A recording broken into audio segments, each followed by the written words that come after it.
Brother Calvin Fox, Colonel Bill and Mrs. Stay, Councilman Doug Ward, Pineview High School Air Force Junior ROTC. Distinguished and honored guests, but most of all, the men and women of the Armed Forces of the United States of America, and to all our veterans who have worn the uniform of this nation.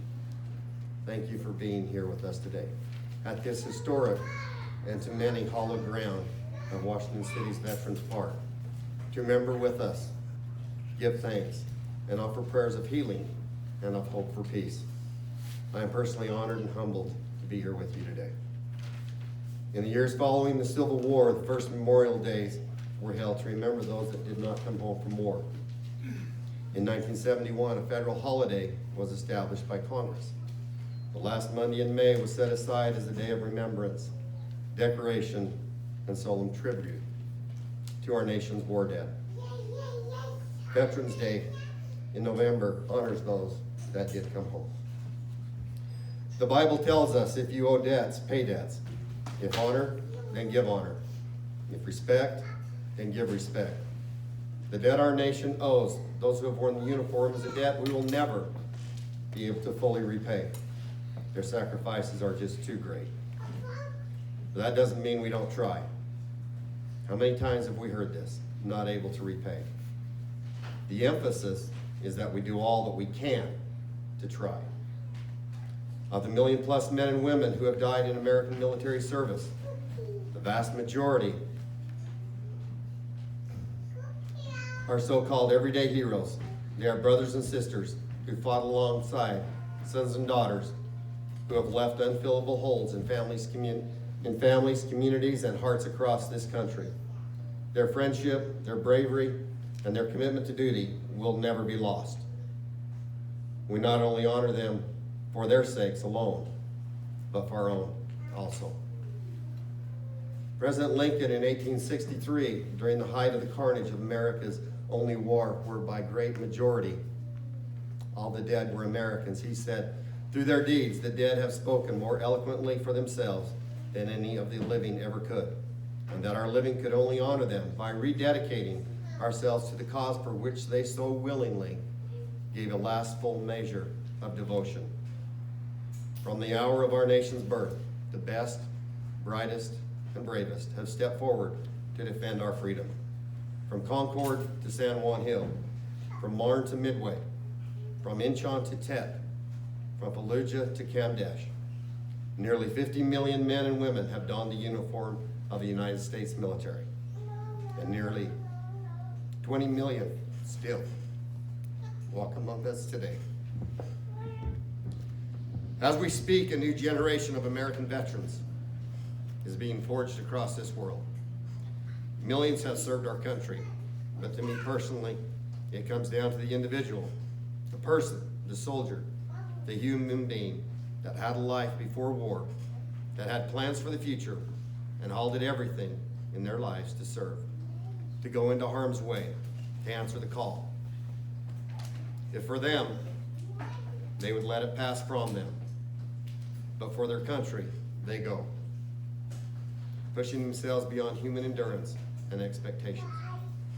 Soldiers like Private First Class James Anderson Jr., who became the first African-American U.S. Marine Corps recipient of the Medal of Honor in 1967. He received the honor posthumously after intentionally grabbing a grenade and absorbing the blast in order to save his friends. For Sergeant Robert G. Davidson, who joined the Marine Corps at age 14, he died in Vietnam on the day before his 19th birthday. For Marine Lance Corporal Josh Bernard, who was killed in action in August of 2009 in Afghanistan's Helmand province when he was hit by a Taliban rocket-propelled grenade. Or mother of three, Army Specialist Katrina Bell Johnson, who was killed in February in 2005 in a vehicle accident in Iraq. Or Army First Lieutenant Sharon Ann Lane, who died from shrapnel wounds in June 1969 when the 312th Evacuation Hospital in Vietnam was hit by rockets.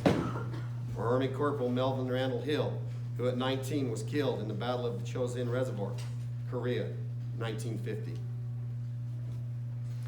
Greater love hath no man than this, that a man lay down his life for a friend. As I look out today, it's a humbling sight. I see heroes from the Second World War, Korea, Vietnam, and more recently, Iraq and Afghanistan, and many more that quietly stood guard in times of relative peace. I also see spouses, children, grandchildren, family, and friends of our honored veterans here today. We are so very thankful for your attendance. I can see your pride. In November 1965, the Battle of Ladrang Valley was the first major battle in Vietnam. It was also the first large-scale helicopter air assault. Lieutenant Colonel Hal Moore, commander of the 1st Battalion, 7th Cavalry, in a speech preceding the battle, Colonel Moore told his troopers, as he called them, in the 7th Cavalry, we've got a captain from the Ukraine, another from Puerto Rico. We've got Japanese, Chinese, blacks, Hispanics, Cherokee Indians, Jews and Gentiles, all Americans. Some men in this unit may experience discrimination because of race or creed, but for you and me now, all that is gone. We're moving into the valley of the shadow of death, where you will watch the back of the man next to you as he will watch yours. And you won't care what color he is or what name he calls God. So let us understand the situation. We're going into a battle against a tough and determined enemy. Colonel Moore continues, I cannot promise you that I'll bring you all home alive, but this I swear before you and Almighty God, that when we go into battle, I'll be the first on the battlefield, and I'll be the last to step off, and I will leave no one behind. Dead or alive, we will all come home together. Lieutenant General Harold Gregory Elmore Jr. passed from this life at home surrounded by his family in Alabama on February 10th, 2017 at age 94. We all say rest in peace, trooper. On November 10th, 2017 in Da Nang, Vietnam, our president commemorated the 50th anniversary of the Vietnam War and met with some of the heroes who fought that war on the very soil where they fought it. Some 9 million Americans served in those jungles. Please raise your hand if any of you served in Vietnam and was counted among them. Thank you. More than 58,000 fell in defense of freedom. Their names now enshrined on a black granite wall in our nation's capital. So to all our veterans whose service was misunderstood by way too damn many, thank you and welcome home. Bernie O. Aberg was a private serving in the Army's 170th Engineer Combat Battalion during World War II. Frank W. Zawicki was a naval quartermaster who served aboard the submarine USS Cisco in the Pacific during World War II. Their place in history is that Bernie Aberg is the first name, and Frank Zawicki is the last name of more than 82,000 soldiers, known only to God, that are classified as MIA, missing in action, since World War II. For these vets, we are unable to pay our respects at a final resting place. We pay respects now and further commit to never stop looking to bringing them home. Some 93,000 American dead from World War II remain buried in American cemeteries overseas. Their families content to allow them to lie among their comrades. Family may request that their dead are brought back home and buried at a national cemetery or private plot. Most families understand that lying beside their brothers is exactly where they would want to be. On November 13th, 1942, 5 brothers, George, Frank, Joe, Matt, and Al Sullivan, were all killed when their light cruiser, the USS Juno, was sunk in the naval battle at Guadalcanal. Like the Sullivans, I had 5 uncles that served in the Pacific.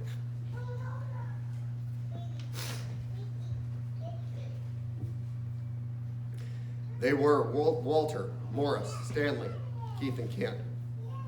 Uncle Morris died from an untreated gallbladder in the Pacific, and Uncle Walter Martin died from a head injury while serving aboard a USS submarine near the Marshall Islands when they were depth charged. My Uncle Keith Martin served aboard the light cruiser USS Biloxi as a 40mm anti-aircraft gunner's mate. Their illustrious service together include campaigns such as the Marshall Islands, the Mariana Islands, Battle of the Philippine Sea, Iwo Jima, and on March 21st, 1945, near Okinawa, when a burning kamikaze Val crashed into Biloxi midship. I remember my uncle recounting the incident. With tears rolling down his cheeks, he thanked God that 1,100-pound bomb attached to the burning bow did not explode, saving some 1,255 souls on board. When I was very young, I remember seeing the service flag that hung in my grandmother's front window. It had 5 stars. 2 of them were gold. Although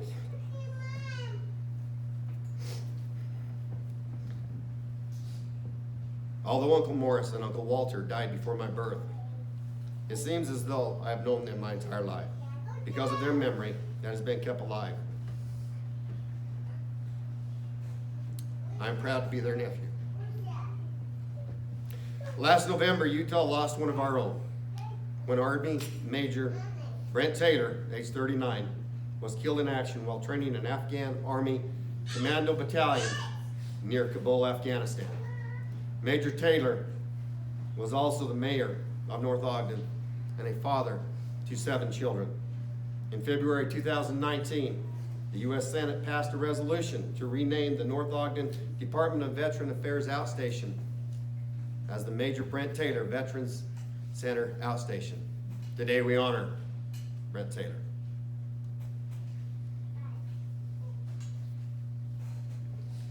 Putting others first is what he did. As Americans, we resolve to be better. Better people, better citizens, because of Major Taylor's sacrifice for us. General George Patton said, "It is foolish and wrong to mourn the men who died. Rather, we should thank God that such men lived." President John F. Kennedy said, "As we express our gratitude, we must never forget that the highest form of appreciation is to not to utter words, but to live by them." Aaron Butler, age 27, from Monticello, Utah, a 4-year state wrestling champion, an LDS missionary, heeded Kennedy's words. All he ever wanted to be was a soldier. He grew up a determined patriot, dedicated to serving his country. Aaron was Special Forces Green Beret. He was killed in action in Afghanistan in August 2017. At his funeral, family and fellow military brothers paid tribute. His courage was a strong desire to live, taking the form of readiness to die. Aaron's fiancée clutched a folded American flag. Sobbing, she said, "He will live on through me." Through adversity, suffering, and the darkest hour of our history, our soldiers held faithful to an ideal. That a nation might live. It is a generous and humane desire which binds human society. General Douglas MacArthur said, "No man is entitled to the blessings of freedom unless he be vigilant in its preservation." Over 600 valiant souls have been recipients of the Medal of Honor posthumously, attempting to save their comrades in arms. While few received the nation's highest honor, many gave their lives in uniform. And many more were taken from us after, as a result of injuries or illness contracted in service. Sacrifice is service in its purest form. My life's only regret will likely be that I have never served in the military. I've never experienced the personal cost of war on the battlefield or had to endure the hardships of time away from home and family that can come with service, even in peacetime. But I've seen enough to know the burden our veterans bear is oftentimes a burden that lives beyond their time in uniform. I can't presume to ever know or understand the horrors of war and the sacrifices made for me, but I can live a life to honor their sacrifices and do all I can to preserve their memory and care for them. To not only hoist a flag, but to give back as they gave for us. 150 years ago, President Abraham Lincoln stood before a war-weary nation and spoke the most famous words ever said about veterans. Lincoln spoke of the sacred obligation of our nation to care for him who shall have borne the battle, and for his widow, and for his orphan. Those words are inscribed on the entrance above the Department of Veterans Affairs in our nation's capital and spoken at almost every Memorial Day event. But we know that honoring our veterans with words alone falls terribly short if we do not bring those words to life by honoring them equally with deeds worthy of their sacrifice. We need to be there for them as they were for us. When we walk away from this beautiful park in an hour, when the day is over and the flags come down, we need to ask ourselves, what more can we do to honor our veterans' legacy? And act, do, get involved. You don't need to be a soldier to be a patriot. Life had been something of a struggle for veteran Mike Coma after returning from the Vietnam War. Despite dealing with many traumatic memories from the conflict, the vet recently discovered a heartwarming note left on his car. It read, "God bless you, sir. Thank you so much for your service. You are a hero in my eyes and the eyes of many Americans. I fly our flag proudly because of people like you." The silent reigns. I wear no uniform, no blues or army greens, but I am in the military, in the ranks rarely seen. I have no rank upon my shoulders, salutes I do not give, but the military world is the place where I live. I'm not in the chain of command, orders I do not give, but my husband is the one who does. This I cannot forget. I'm not the one who fires the weapon, who puts my life on the line, but my job is just as tough. I'm the one that's left behind. My husband is a patriot, a brave and prideful man, and the call to serve his country not all can understand. Behind the lines I see the things needed to keep this country free. My husband makes the sacrifice, but so do our kids and me.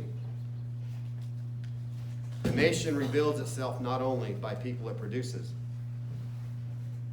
but by who it remembers.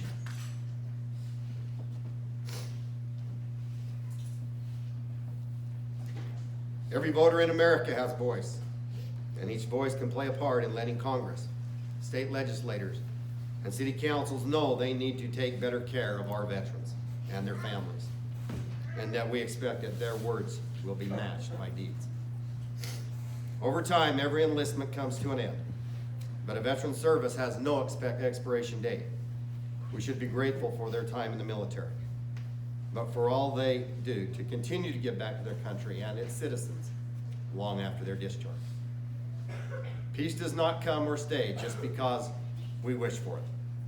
Peace must be fought for, and lives must be lost. Our veterans and military answer the call. They rush in when others rush out. When despair sets in and hope is all that's left, it falls to our warriors to fight our battles, that we might survive as a people, a nation, and civilization.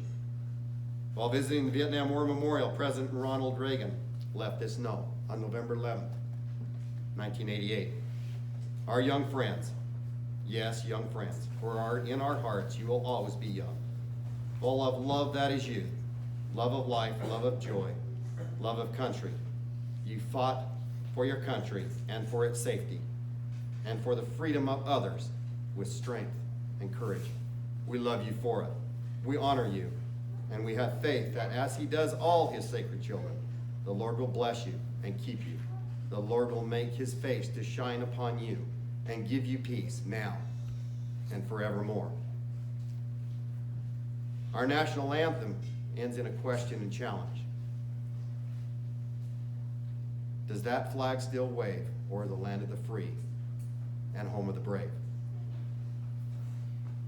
Claudia Pemberton said, "America without her soldiers is like God without his angels." Our hope and prayer for the families and friends of the fallen are best given in the words of Abraham Lincoln. I pray that our Heavenly Father may assuage the anguish of your bereavement and leave you the only the cherished memory of the loved and lost, and a solemn pride that must be yours to have laid so costly a sacrifice upon the altar of freedom. General Dwight D. Eisenhower, in a speech prior to D-Day, 1945-44, given to the Allied Expeditionary Force, said, "The eyes of the world are upon you. The hopes and prayers of liberty-loving people everywhere march with you." Close quote. The eyes of the world are upon us now, to be vigilant in preparation, steadfast in our determination to preserve our liberties and freedom, and to honor our Marines, airmen, sailors, and soldiers that have and will fight for our privilege to be Americans. In response to calls for greater constitutional protections of individual liberties, James Madison, our fourth president, penned the Bill of Rights that are the first 10 amendments to the United States Constitution. They include freedom of the speech, which is the right to express any opinions without censorship or restraint. Freedom of religion, which is the right to practice whatever religion one chooses. Freedom of the press guarantees the rights of journalists to print whatever they want without governmental control. The right to bear arms, the right for the people to keep and bear arms shall not be infringed. The right to assemble, the right to petition the government to right wrongs, the right to remain silent, and the right to vote for those who share your values and ideals. The Declaration of Independence guarantees the inalienable rights of life, liberty, and the pursuit of happiness. Unalienable means rights that cannot be taken away or denied. So whose responsibility is it to preserve our unalienable rights when they are threatened? You know who. It falls to our Air Force, our Navy, our Army, our Coast Guard, our soldiers, one by one. Our military does not make policy. They defend it. Peace is the highest aspiration of the American people. The will and moral courage of free men and women will sacrifice for it, will die protecting it, but will never surrender for it, now or ever. We are Americans. It is my hope and prayer that we, the people, will honor the sacrifices made for us. Those sacrifices continue to be made for us every day. May courage, strength, and honor be your light to the world that shines from you as you honor our dead warriors now and forever. They depended on each other, and the world depended on them. May God bless each of you and your families. May God bless all those who this day wear the uniform and stand ready. And may God continue to bless the United States of America and for the freedom for which it stands. Thank you.